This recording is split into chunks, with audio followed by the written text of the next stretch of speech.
Hello, our friends, Evolutionary Energy Arts family. Hello there, welcome back. And before you get going, guys, invite you all to subscribe to all three channels, Hearts OMMM, EEARTS, and also to the original Evolutionary Energy Arts. As we'll try to stick with keeping their themes as good as we can. So a lot of times we come into the crossover area and you wonder, where should I put this up? As we just did this message from Lakshmi, and really my tendency was to put on a Hearts OMMM, but we put it up on EEARTS, and we do think that there'll be a lot of people jumping back and forth from one to another. At least that's what we're hoping. Yes, indeed. So, Om Namah Shivaya is the mantra we're going to talk about today. A very, very simple one. Om is the sound of the universe. Nama is like greetings, salutations. And then Shiva is one of the Trimurti, which Trimurti is the big three. You could think of it as Trinity, sort of. Again, everything is a little bit different than what we've gotten with Christianity, which itself has, evolved over time into something that may or may not be too similar to what it was originally intended to being. And it's the same thing with Hinduism as well. You have many different forms of Hinduism. Some follow Vishnu primarily as the creator, the number one god out there. Others follow Shiva. So Vaishnavites follow Vishnu as the prime creator. Shaivites follow Shiva. And it's interesting that you have Brahma, and Brahma is said to spring from the navel of Vishnu. And if you, depending on which stories you're reading, it's fascinating because you can also see where there's ties to Abraham and Sarah from the biblical perspective, really coming from Brahma and Saraswati in this older tradition. Now, what we have gotten is that Vishnu is the creator of this universe. Shiva is another energy that is typified as a destroyer, but it's also kind of that which kind of wipes the slate clean so new creation could come. They always talk about Shiva, the destroyer, but they never finish the sentence. It's Shiva, the destroyer of the illusion. He goes in our lives or comes in our lives, and he really has a good way of showing you what's real and what's an illusion. Yeah, there's a lot of different terms if you're new to this whole Vedic line of thinking, the Hindu philosophy. Like Ishvara is literally basically saying the creator of this universe, Ishvara. Now, some again view Ishvara to be Vishnu, others view it to be Shiva.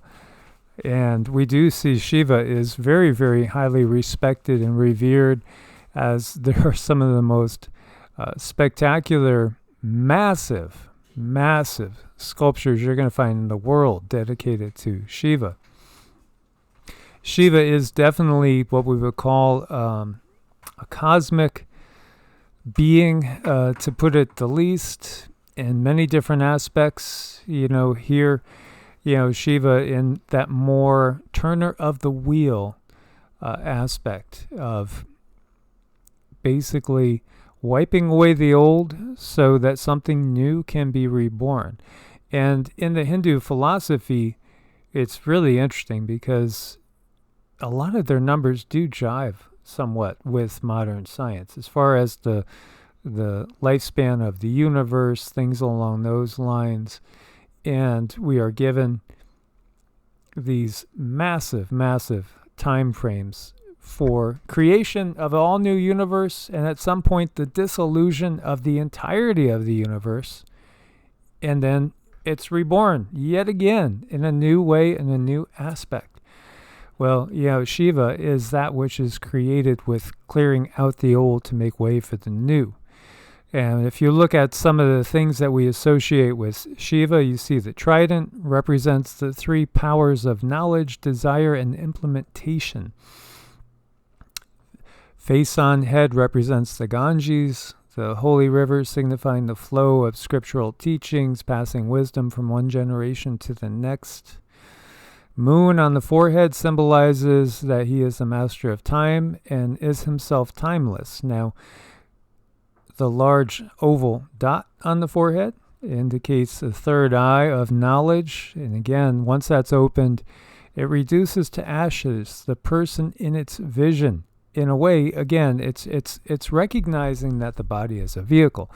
We are eternal. So Shiva is that consciousness that is beyond any physical body. Mm-hmm. And you have to remember, when you are channeling these beings, you have to keep in mind that they are not taking into account death necessarily in our world. They're channeling information from their world, and there is no death.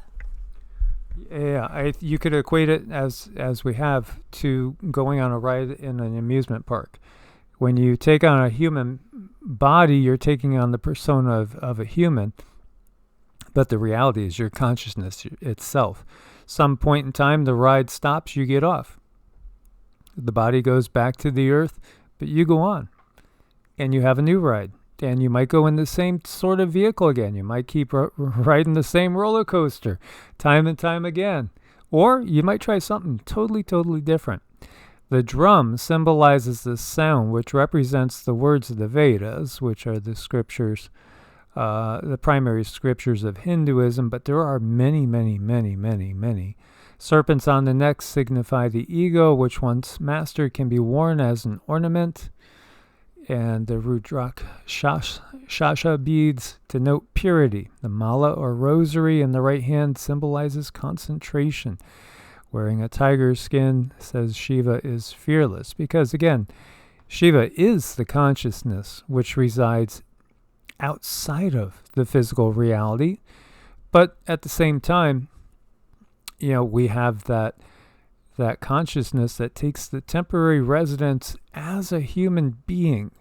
So Om Namah Shivaya, this comes out of Yogapedia. It's a beautiful, beloved prayer and mantra that can be chanted or sung. The popular prayer in India directly means my salutations to Shiva, the auspicious and gracious one. It's also perceived to mean I bow to Shiva or adoration to or for Shiva. This mantra is thousands of years old. It's mentioned in the Vedas. Very significant mantra in Hinduism, consists of 3 parts that each are a prayer. Om Namah Shivaya. It's also known as the 5-syllable mantra, as it has 5 syllables, which are preceded by the Om.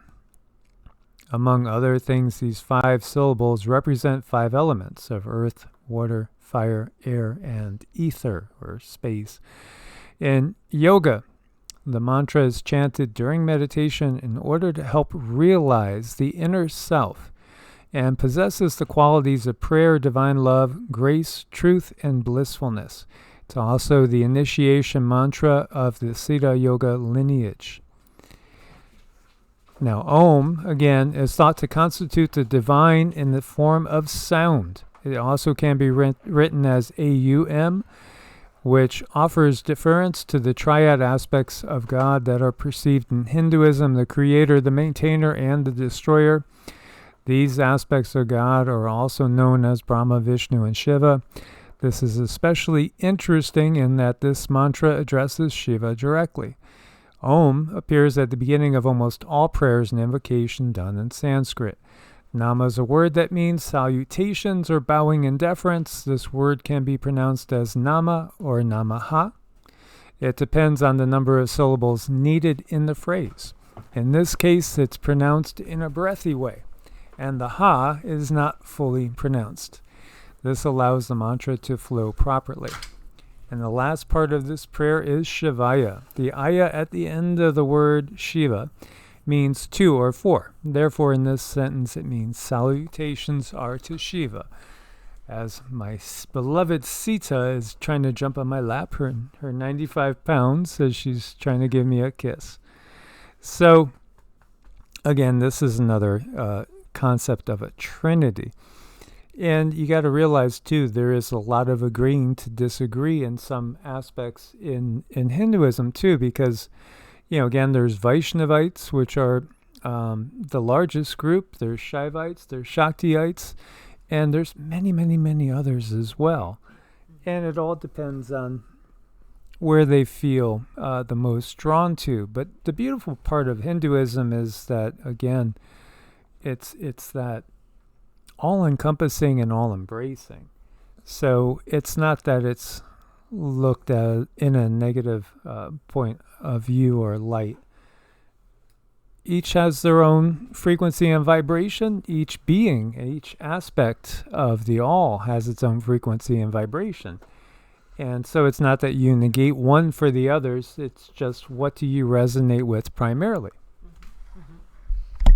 And, what does the Shiva mantra do for you? What energies does it invoke, and how do you use it? When is appropriate to use it? And I would say, when I feel the energy, it's appropriate to use it at a time when you really are up against a wall, when you need to walk into something and make some serious changes.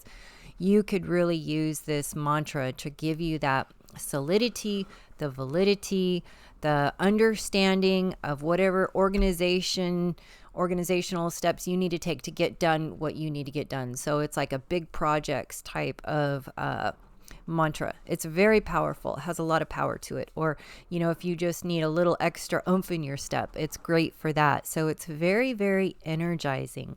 And that's the way I feel this mantra is to be used. Well, the other thing I would do, and I'll just tell you in my own personal life, when I feel like there's something major that's got to be, a direction change. Something needs to be rewritten. Something needs to go in a totally different, manner than which it's going. I would first use Ganesha, and then I would do Om Namah Shivaya to kind of write a new code in a way, to write a new reality. If you need a new car or something, but you still owe on your old car, you might throw that out there and have that envisioned that, hey, this is not going to do. Okay, it's a car, and now I need a truck because now we're going to be living out of an RV, because we want to have our freedom or something along those lines. Help me to break the ties. Or maybe you have to get out of a mortgage, get out of a rental agreement, something like that, because you feel a strong new direction pulling in your life, but there's things that are still holding you back. Maybe it's a job, things along those lines. I would work with Ganesha first, and then bring in Om Namah Shivaya, and probably ask Lakshmi for her help too, because she's so good at manifesting things. Mm-hmm. They all have their own personalities, and I do recommend sitting and spending time with these energies to understand them and use them for where you think they need to be used in your life. I can just tell you my feelings on it and what I really get out of it and the way we use it, but everyone is different. Yeah, and so in Shaivite tradition, Lord Shiva is considered the highest supreme Brahman himself. So Brahman, again, is like when you're talking about the all. Brahma is that creator God aspect. So as Brahman, Shiva has four aspects corresponding to the four states and four main functions he represents, which are the unmanifested aspect, Nirguna Brahman; the manifested aspect, Saguna Brahman; the material aspect, Viraj; and individual aspects, Amsas or emanations. Maheshwara or Mahadeva. As in the case of Brahman, the unmanifested aspect of Shiva is beyond our knowledge. In this aspect, he is the transcendental reality, the highest and most unknown, or the non-being, in whom nature, Prakriti, is either absent or latent and undifferentiated. Hence, he is devoid of qualities and distinguishing features. In this aspect, he is the eternal, mysterious self, pure consciousness and bliss, whom Uma Haimavati declared in the Kena Upanishad as the Spirit Supreme by knowing whom Indra excelled all other gods and became the ruler of the heavens. Now, so this is where it gets kind of confusing for many people. Again, there's like these layers of these beings. There's one source, and so when they're talking about that one source that's kind of unknowable, that's Brahman. Brahman is the unified field of consciousness. We could look at it in a scientific point of view. That's the unified field of consciousness of which all of us are a part. Quite obviously, we must be viewed as emanations, individual emanations. We are all tiny little drops of water in the greater ocean of consciousness. Or you could view us, each individual jiva, as an individual ripple on the surface of that ocean. And so again, when we look to Shiva, really what we're looking at is, again, potential. Because it's the consciousness itself is what we are talking about. And that starts to get into the whole Shiva Shakti. Shakti is the other half of the picture. And that's the canvas on which everything is created, so to speak. Yes, in Vedic astrology, there's a line of thinking that all the planets are males and the female part of them is everything that planet can sustain. So both parts being very, very important. But what these mantras can really do for you is they give you a focus. They can help you manifest. And although there might be certain karmas sitting in your way that you may have to move out of the way, at least these mantras put you in a position where you can see what maneuvering needs to be done. Because many times we're all in such a state of chaos, we're just blind.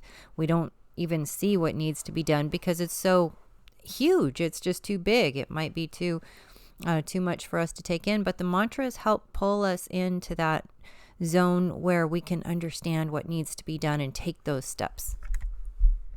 All right, let's give you another, for instance.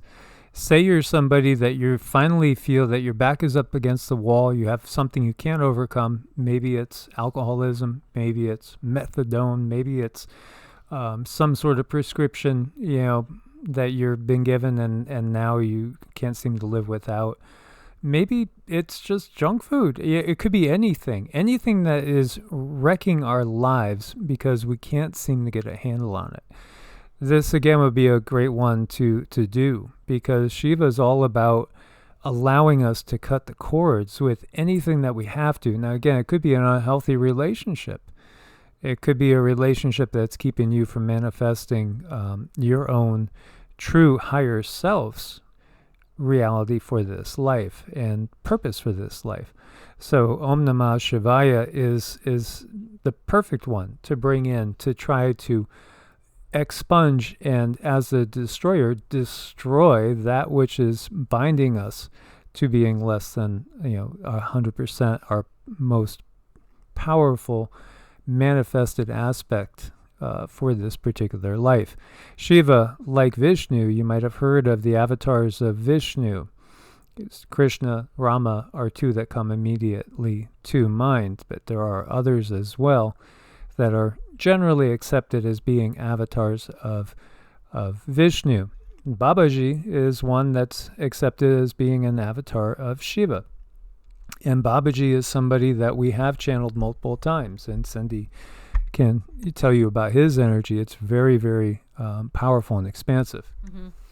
It's extremely humbling. I mean, he's a very humble being, but very powerful, and it's like his power lies in his humble nature. It's like he doesn't have to, speak about those things he can do. He just is. And when he comes on you and you're really feeling his energy, he's another one that can make me break down in tears, because his healing ability is very vast, but it can also be very, if you're not ready for it, you're not ready for it. But to call Babaji in and ask him for his help, his wisdom, and his understanding, that he will definitely bring to you.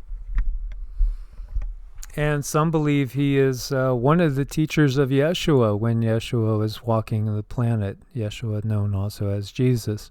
Babaji is an amazing being who is thought to be an immortal and is thought to actually still be here on the planet in some way in order to help humanity. So truly, you could view him as one of Earth and humanity's main guides, really. Mm-hmm. There's some places around here because he is in what we would perceive to be the 3D, but he lives in these mountainous caves, these areas that are we're not really able to go to because of our 3D bodies, but he is in existence. Yes, absolutely. He is an amazing being, and again, thought to be an incarnation of Shiva, as is Hanuman. And Hanuman, for those that have read the Ramayana, is a brother per se and protector of Lord Rama, and also his beloved Sita, who gets kidnapped by an Asura and taken to Lanka, which is today's Sri Lanka, and there is an actual underwater bridge per se that was said to be created by him and his army of what has been described as monkey men. Some have looked and wondered, is Hanuman actually what we would call a Bigfoot or something along those lines? And he is also thought to be an incarnation of Shiva that protects Vishnu when he is in his incarnation as Rama. Definitely, he's a very protective type of being, and we've had and sensed his energy around us very strong too. Another one you can call on just for protection, because that's his essence. That's what he does. And he is another one that is, he's with us now. He is like Babaji. They are still here with us. We're not alone. Right. And, you do look at the Bigfoots and you got to wonder, is there correlation there? And with these abilities, I can say they're all in the same soul stream. Yeah, a very, very powerful energy. And again, I've been alluding to the fact that the Abrahamic tradition, there's some aspects of it which have been taken from Hinduism. And in Judaism, the first period of structured mourning is Shiva. The same spelling, same sound. The word Shiva has different meanings across different cultures, and in Hebrew it means 7. It relates to Jewish mourning, and it's a 7-day mourning period for the immediate family of the deceased, which consists of spouse, child, parent, or sibling. Isn't that interesting? The tradition of sitting Shiva is to create an environment of comfort and community for the mourners. And again, Shiva, the one that brings destruction, but it's really destruction to the illusion of separateness, which again, if that involves the dissolution of the physical body, the consciousness still goes on. So here again, we see, along with the Brahma, Abraham, Sarasvati, Sarai, there's a lot here. There's many, many scholars that have said, in reality, does Judaism come out of Hinduism?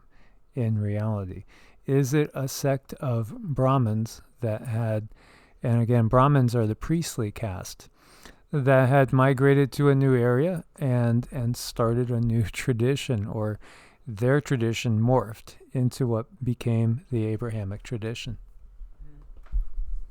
So I hope you guys got something out of this. As always, we thank you for your support.